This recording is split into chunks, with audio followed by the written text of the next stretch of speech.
Hello friend, today we are discussing 5 6 subsequent event basically दो type की होती है adjusting event and non adjusting event. Adjusting event means those event which are occur after balance sheet date which provide the additional evidence with respect to condition existence of in the balance sheet date. And non-adjusting event means those events which are occur after balance sheet date but which does not provide any additional evidence with respect to condition existence the balance sheet date. मतलब जिसके बारे में कोई condition exist. अर्जेस्टिंग event को financial statement में effect देना होगा, उसकी एंट्री पास करनी होगी. नॉन अर्जेस्टिंग इवेंट का केवल डिस्क्लोजर जाएगा. अगर कंपनी फाइनेंशियल स्टेटमेंट एएस के अकॉर्डिंगली प्रिपेयर कर रही है अकाउंटिंग स्टैंडर्ड तो बोर्ड रिपोर्ट में, और अगर कंपनी इंड एएस के अकॉर्डिंगली फाइनेंशियल स्टेटमेंट प्रिपेयर कर रही है तो फाइनेंशियल स्टेटमेंट में अपने को डिस्क्लोज करना होगा अगर वो मटेरियल नॉन अर्जेस्टिंग. अब सब्सिक्वेंट इवेंट को 3 स्टेज में डिफाइन किया गया. Any event occur after balance sheet date but on or before the date of audit report and including any fact known to the auditor after the date of audit report.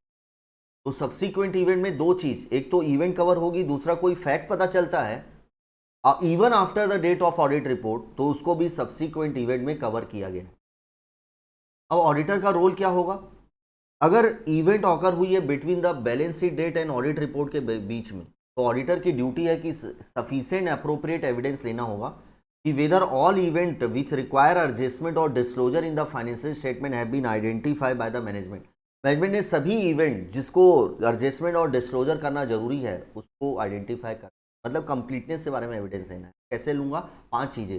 सबसे पहले auditor understanding लेगा management system, management की procedure को for identification subsequent. Second, auditor management से inquiry, specific inquiry करेगा subsequent event के बारे में.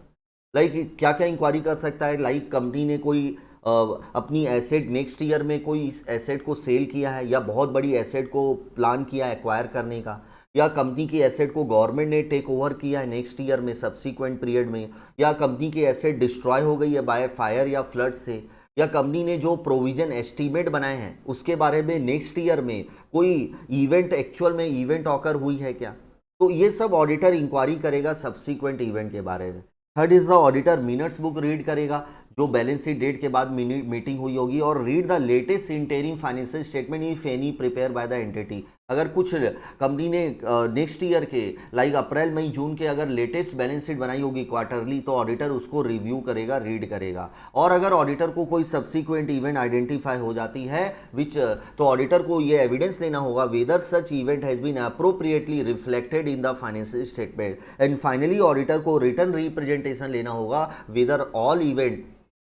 मैनेजमेंट ऑडिटर को रिटर्न रिप्रेजेंटेशन देगी कि all subsequent event have been identify and disclose to the auditor. तो बेटा 5 काम करने हैं. पहला अंडरस्टैंडिंग लेना है मैनेजमेंट की प्रोसीजर को, दूसरा रीड करना है मिनट्स बुक को, तीसरा रीड करना है लेटेस्ट इंटरिम फाइनेंशियल स्टेटमेंट को, फोर्थ इंक्वायरी करना है मैनेजमेंट टीसीडब्ल्यूजी और अदर लोगों से, और फिफ्थ अगर ऑडिटर को कोई सब्सिक्वेंट इवेंट आइडेंटिफाई हो जाती है तो ऑडिटर को एविडेंस लेना होगा कि वो प्रॉपरली रिफ्लेक्ट फाइनेंशियल स्टेटमेंट में रिफ्लेक्ट हो रही है कि नहीं, और फाइनली ऑडिटर को रिटर्न रिप्रेजेंटेशन लेना होगा कि all subsequent event have been disclose to the auditor. अगर ऑडिटर को कोई ऐसे फैक्ट पता चलते हैं जो ऑडिट रिपोर्ट साइन होने के बाद पता चले but before the financial statement issue to the shareholder, तो ऑडिटर की कोई ऑब्लिगेशन नहीं है to perform the any audit procedure. Auditor को कि उसने अपनी रिपोर्ट दे दी उसके बाद ऑडिटर का कोई ड्यूटी नहीं है कोई काम करने का. हाउएवर अगर ये फैक्ट ऑडिटर को पता चल गया होता on the date of audit report, it may affect the auditor opinion या ऑडिटर रिपोर्ट अफेक्ट हो सकती थी. तो इन सच केस यानी कि बहुत बड़ी वो फैक्ट है सब्सिक्वेंट इवेंट के बारे में, बहुत बड़ा, जिससे पूरी बैलेंस शीट इफेक्ट हो सकती है.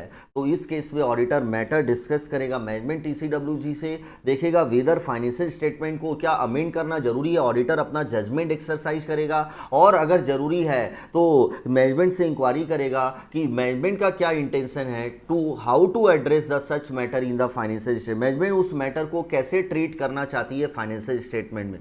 और अगर मैनेजमेंट भी एग्री है अमेंड करने के लिए तो ऑडिटर नई रिपोर्ट दे देगा, और अगर मैनेजमेंट एग्री नहीं है अमेंड करने के लिए लेकिन ऑडिटर को लग रहा है अमेंडमेंट होना जरूरी है, तो ऑडिटर पुरानी रिपोर्ट को फाड़ के नई रिपोर्ट मॉडिफाई कर देगा, क्योंकि अभी तक रिपोर्ट थर्ड पार्टी को इशू नहीं हुई थी, ओरिजिनल रिपोर्ट। और अगर ऑडिटर को फाइनेंशियल स्टेटमेंट शेयर होल्डर को इशू कर दिए मैनेजमेंट ने, उसके बाद अगर कोई फैक्ट पता चलता है तो फिर बोलता है ऑडिटर का कोई ऑब्लिगेशन नहीं है टू परफॉर्म एनी एडिशनल या अदर ऑडिट प्रोसीजर।